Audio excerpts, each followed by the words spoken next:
All right, welcome to Tiger Talks. We are here at Arizona Charlie's in sunny Las Vegas, Nevada. I'm here with Jeffrey, and Tony from a tribute band that is out of sight, rock and roll, heavy metal, Mötley Crüe. Not Crue, Two. So, first question, guys. It's nice to meet you. Likewise.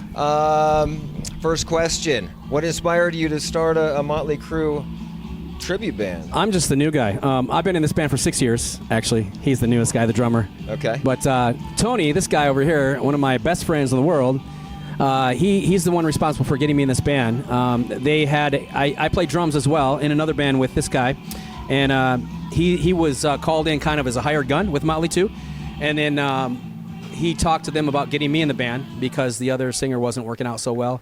How many years ago? About 6. About 5 or 6. Yeah, it was before COVID. Okay. So, and then, we did a little tryout in Orange County at the studio, and it was it. I was done. I was hired. So that was it. And I had 3 weeks to learn all the material for a 5,000-person show in Minnesota. No kidding. A veterans tribute to veterans is a big festival. So I was Wow. The pressure was on. I treated it like homework and studied my ass off for 2 hours a night. Were you in a band before that? Were you a singer before that? Yes. You were? Okay. Yes. So you've been in bands? I sing behind the drum kit usually. So now I'm the front man. And there's 3 drummers in this band. Tony's a drummer, I'm a drummer, our You've never drummer's been a a drummer. front man before that? No. Whoa. Yeah. So that's a big learning curve. Yes. And I was like a deer in headlights, our first gig, because I was concentrating on the lyrics and not so much the movements, because it was all fresh to me. Yeah, totally. So that was new. And then, as time went on, I'm all over the stage, as long as the space permits. As long as you got enough space, yeah. And how about you, Tony? You're the guitar player? Yes. You are, hold on, I'm not totally versed. I know a little bit about Mötley Crüe. I went to my first concert at 14 years old at the Thomas and Mack. They opened for Ozzy. And so the guitar player would be Mick Mars. That's correct. So you're Mick Mars. Yes. Okay, so you're going to turn in. I'm the too tall Mick Mars. Yeah, Yes. okay. Yeah. He's pretty tall, isn't he? No, he's the shortest. Yeah, he's like 5'6". I'm like 6'5". So. Okay, so there's a and little that's bit of a without the difference. boots, by the way. Okay. Yeah. Okay, so tell us a little bit about your guitar playing and your background. First of all, this guy, Yeah, go ahead. I have to give him props because he's not going to say it. He was the guitar player for XYZ, toured in Japan with Doc and all these guys. He was amazing back in the day, and he still is. He's the best guitar player I've ever played with in my life. Wow. But he's too humble to admit that. Wow. He was a rock star in the 80s. Yes. I'm the best guitar player at this table right here. Okay, I'll just we'll leave go it at with that. Best guitarist in this band. But anyways, we don't have that much time, to go through my full pedigree. But nonetheless, I started playing when I was a kid, back in the late 70s, early 80s. Started really young, played the whole Hollywood circuit for a billion years, it seemed like. When like I said, I subbed for that XYZ for a while, went on tour, played 18,000, 20,000 seat arenas, when I was like 16, 17, 18 years old. So that was a lot of fun. That's the dream right there. Yeah, and then in the early 90s, I got into teaching. And I just actually retired from teaching last year. I was a teacher for 30 years, music teacher. Oh, my gosh. Yeah, teaching guitar and drums and bass and music theory and blah, blah, blah, blah, blah. Played a million cover bands all around Southern California and stuff like that. And like he said, how I got into this band, I just got I emailed this gentleman over here, Daryl. I just did some sub work. The guitar player couldn't make some gigs, so they just called me to And how long have you been in this band? I want to say permanently since about 2020, I want to say. Maybe 2021, something like that. 19, I did, like I said, I was doing some sub gigs, and but then I got in permanently about 2021. Okay. So you guys have been, so you two have been in for a while. Mm-hmm. And what about the other members? So our newest member, Nick here, he's 26 now. I got it right. The young buck. Yeah, he's from Sacramento, so he flies in for any gigs we do out of state or in the Southern California region. Cool. I think it's our 4th drummer, something like that. But he's here to stay. He's amazing, and he's just gotten better, and his spirit's everything we need. Right on. And our bass player? A bass player is Daryl Struck. He's the founder of this band. Ah, He's the founding original member for I don't know how many years this band's been around. Very long time. Are there other bands that are Mötley Crüe tribute bands around the country? There are. Okay, so there's a little bit of a family atmosphere or competition. Family, musicians are all family. We're all in it for the same, reason, to have fun. I'm not like, competitive against other bands that are trying to do what we're doing. And most of them don't travel like we do. We go all over the United States. Oh, so you've been everywhere with this band? Yeah, everywhere. Even Alaska, which was my 50th state. And I was able to do that with this band, so that was amazing. That's amazing that you get to travel like that. And as I was telling you earlier, I've been a nurse for 27 years, so I do that. I'm a travel nurse, and I'm able to do that and also tour. Do they know you're a travel nurse? Yes. They know you're a travel nurse? Yeah. I've had to use my skills a few times on airplanes, and yeah. Amazing. Yeah. Amazing. But yeah, we all get along. There's no toxicity. We all have the time to do this, and once we hit the stage, it's like we've been together for 30 years. Okay, and so as far as Mötley Crüe, is this your favorite band? Or is it just something that you like to channel? It's one of my favorite bands. I was 13, 14 years old when Shout Out the Devil came out. I was listening to that in my parents' bedroom, whatever I could do. And I've always loved Mötley Crüe. So I got a chance to meet all the band when we played Key West, Florida at Rock Island Fest. I met Vince backstage. I met the others at NAMM show in Anaheim. So thanks to this guy, he introduces me to everybody. But yeah, I mean, here, Tony. And Tony, is this your favorite band? Or? I like Mötley Crüe. I've known them from the 80s. I've seen some of their earlier gigs, when they were just starting out way back in the day. I enjoy playing the music. Yeah, definitely. It's fun to play it. It's fun. Yeah. We're having a good time. That's awesome. Because there's so many bands out there, to pull from and love, Glam rock's great, heavy metal's great, all rhythm and blues, everything's just wonderful to listen to. Have you ever had fans mistake you for the real deal? Like when you're in full garb? Or you want to take this one? Quick story. He always gets pegged for Vince Neil because he's got the hair. And as you thought he was Vince, I actually custom made a shirt for him that says, "I'm not Vince." Yeah, so anyway. Well, you do dress when we dress, it's a different deal.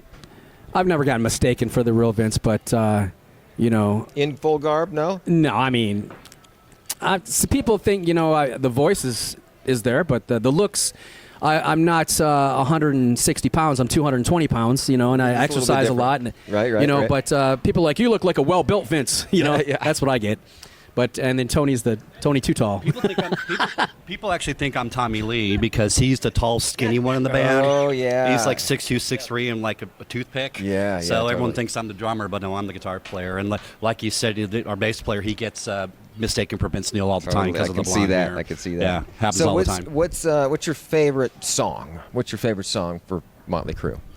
Is that a tough one? I don't know if I have a favorite song. I mean, opinions vary, but what I enjoy playing the most probably in the band, I actually like playing Home Sweet Home a lot because I love the guitar solo. It's a really cool melodic solo. Too Fast for Love, Too Young to Fall in Love, and Keep Your Eye on the Money, and Louder Than Hell, and Red Hot. There's so many. What about album? Goes on.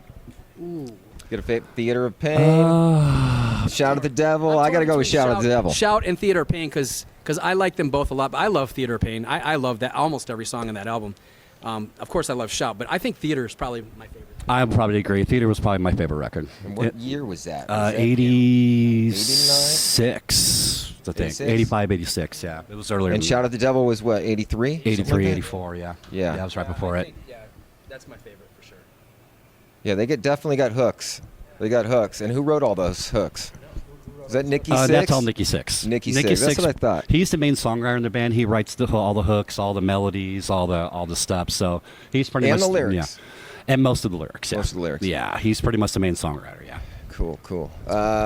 Let's see. How challenging is it to play Mötley Crüe's music authentically? For us, not very. This guy's a master. He is a master. It's good to I have just good sing. players, right? I'm just the singer. I just do the notes. But I make sure I'm not a smoker. I take care of my voice, and that's very important. And I'm fortunate enough to be born with be able the capabilities to sing that high and nail it pretty much. Do you get strain in your voice from singing We try that to high? do only 2 shows in a row anymore because to do 3 shows singing 2.5 hours a night at that level and that pitch is not the easiest thing to do. I've done it, but it's hard. And how many times are you playing in 1 month? It varies as the summer months approach. It gets, probably 2 to 3 times a month, a full weekend, two shows each time. In June, we have 7 shows coming up. Okay. We have the month of May off right now. Then we have 7 shows coming up in June, and then we're hitting it heavy. We usually about 30 shows a year. 30 shows a year. Okay. Yep. So you got to get your voice Yeah, I mean, right now, I mean, this is all I do is just sing with them. I don't do anything else vocally. I just sing in the shower and sing at home on the backyard and make don't sure talk, just yeah, rest the voice. yeah, Right? yeah. Hydrate. Yes, hydrate. Let's see. Let's pick another question. What's your dream venue or city to perform in, or have you already hit that? Maui was incredible. We played at the playground, Duck Playground in Maui. That was insane. We made a whole week vacation out of it. And our favorite, mine, is the Key West, Florida show, is Rock Island Fest. We did that twice. That was amazing. We get to go backstage with all the rock stars and at the amphitheater there. And then the whiskey show at the Whiskey A Go-Go. We headlined the Crüe Fest 2 years. And funny story, the way that we got hired for that, we were playing in Corona at a show, and the guy who lives in Indiana, and I don't get that, but he lives in Indiana and does all the hiring for the whiskey. Mm-hmm. He came to see us. And after 2 songs, he pulled the guitar player aside and said, I want you to go upstage and announce that you are headlining Crüe Fest, because it was between us and a band in Texas. And he saw us, and after 2 songs, it was a done deal. Wow. So he came up to announce on stage, I have an announcement, and the rest of the band doesn't even know yet. And I was like, what the hell's going on? I remember that. Yep. And so he announced that we were headlining Crüe Fest at the Whiskey, and I was like, that was my first time playing at the Whiskey. Oh, my God. So that was badass. Yeah, that's major dream right there. Yes. Right? I got to do it twice. And you got to have talent to do that. I mean, hats off Yeah. to you for doing that. Thank you. So you said you already met the band. Fortunately, yeah. actual I've been band. able to meet them all, alive and well. Wow. Amazing. Let's see. What's the biggest difference between a tribute band crowd and a regular rock show crowd? Is there a difference? Do you get your tribute guys? Definitely. Tribute fans? Definitely? Yeah. They're like coming out. They come there and they're rocking. ready to see the band, you know. I mean, and we have a eclectic crowd, you know, different ages because of the dirt that came out on Netflix. It brought forward a younger crowd, Yes, you know. and kind of resurrected or continued the, Exactly. the legacy of Yeah. Mötley Crüe. Both. Resurrected and continued, yeah. Yeah. So, you know, I mean, I love seeing the guys. I'm 50, almost 52, and I love seeing the guys my age, you know, coming out, and we talk about metal stuff in the 80s and stuff. But there's a big difference. You know, I'm in a cover band with this guy. You know, we'll play. Hold on. If I may add to this, actually, to finish up that question, if I don't mind, Yeah. there's a big difference actually between like a tribute band crowd and like a regular cover band crowd, because a tribute band crowd, they know what they're getting. They know exactly what they're looking for. When you have like a regular rock point. show, it's they're playing multitude of songs and stuff like that. Yeah. But then when you go, there's a Mötley Crüe tribute band, so it's a different. You know what you're getting. You know what you're getting, and the people are there expecting. It's more of a rock show.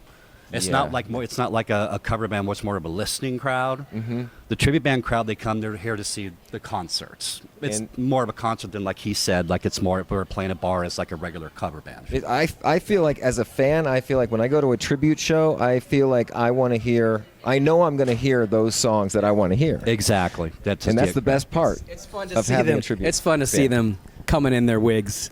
Oh, you know, so and their you 80s get shit. The super fans. Yeah, the super fans. and we get some fans that follow us from state to state.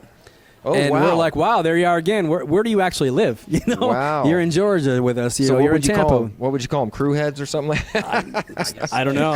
I guess so. Groupies. Let's see. Typical reaction from fans. More nostalgic or party mode? 2 words. Fuck yeah. Fuck yeah. That's what they'll say. Fuck yeah. After That's the awesome. opening song, they'll be like, they're done. Yes. I mean, you know, you have 3 seconds to make an impression when you're on stage. Your first 3 seconds And lays the foundation. You knock them dead right lays the off foundation. bat. I see what you did there. Yes. Knock them dead, kid. Yes, indeed. Yeah. So you know they're in party mode, dude. I mean, crew Yeah. heads are partiers, Awesome. and they're ready to rock. And I hope we have lots of crew heads here tonight. We usually get a good crowd here for the tribute bands. Cool. Yeah. So have you played Vegas before? I have sang at the Circus stage, the main stage out there, with other bands. I've just sang as a guest singer. So is this your first time? First time playing, yes. Okay. Yeah. Great. Yeah. Great. What else? Do you ever play deep cuts or just stick to the hits? No, we do deep cuts. Cuts. The entire album of Shout at the Devil. Yep. We love Would deep you call cuts. that a deep cut? I thought a deep well, cut before was- that, Too Fast for Love. Well, we need Danger and Bastard. Yeah. You do Bastard? Yeah, we do Bastard. You're doing Bastard Yeah, tonight? Yeah, Oh, yeah. of course. That's awesome. Yeah. I love that song. We definitely do a lot of deep cuts. Yeah. That's great. Yeah. Let's see. If you could If you could time travel to witness one moment in Mötley Crüe's history, what would it be? History? Time travel. Oh, boy. I mean, I've never seen Tommy Lee in his rotating drum kit. That would be badass to go back to one of those shows. But to time He's not travel, still doing that? No. To time travel, I would like to go to the Whiskey back in their day before they were famous, and see them back then when Nicky lit his boots on fire and shit like that, you know. Yeah, and partied in the apartment, which we got to go to when we played there. I got to go in that apartment. That was badass. Yeah, that's history right there. Yeah, I would like to see them right before they made it big. That'd be pretty cool. Awesome. Tony, what do you think? Anything? I kind of already seen that stuff back in the day because, I mean, you know, I started playing in Hollywood when I was like a little tiny kid. I mean, real young. So I got to see Mötley at the Whiskey when I was like 8, 9 years old before they made it. I've been to that apartment before, you know, and stuff like that. So I kind of, but I mean, if I could pick one for Mötley, probably when they, I don't know. I can't think of anything. I wish I could have gone to the US Festival. You went. I was at the US Festival, yeah. What year was the US Festival? 1984? 3, 4, 5, something like that. Yeah. Something like that. I was a kid. Who played the US Festival? Do you remember? Quiet Riot. It was Quiet Riot. Yep. Came out on his motorcycle. Yeah, I got to go back and look at that on YouTube now. Van Halen headlines. Okay. Yeah, you got to look at that too. Yeah, that's definitely. So many thousands of people. 200,000. It definitely was, yeah. Awesome. A couple more, and then we'll wrap it up because I know you guys got to get ready for your gig. Let's see. What's your approach to? Okay, what's your approach to nailing their signature look and stage presence? Well, that's up to the singer. Why me? Well, you guys got to all dress up, right? Well, I've gone through about 7 wigs, so many costumes. I want to give a shout out to Riot Stitchwear from Hollywood. Sherry Lou, she makes our pants, and she makes them for Accept, the band Accept, all these other bands. Steel talking Panther. About the tight pant. Yes, kind of thing? yes. Like I'm glam talking rocking? snakeskin. She So makes you're not them going to all. look like you. No, not even close. Okay. I shave. Awesome. Anyway, Awesome. So, you know, just watching the videos, I've gone through many wardrobe changes since the beginning to progress where I am now, and we've all started out with the original look from Shout at the Devil, 1981. So that's all the how leather. you're doing it? Now it's kind of like half and half. Okay. But at first it was all to the T. Oh, really? Now it's like, man, I don't like the way I look in that. You know, I'm going to modify this, and we kind of did our own touches to things. Cool. But now we run around as much as possible, and a couple shots before the show, we're ready to go. Loosens us up. Well, thanks, guys. I really appreciate you Thank you, coming Tiger. out. Yeah, thanks a lot. And rock on tonight. I'm going to be here. Sweet. And I can't wait to hear you guys. All right, man. Thanks, dude. man. Thank you, All sir. right. All Pleasure, right. man. Thank you. Rock on.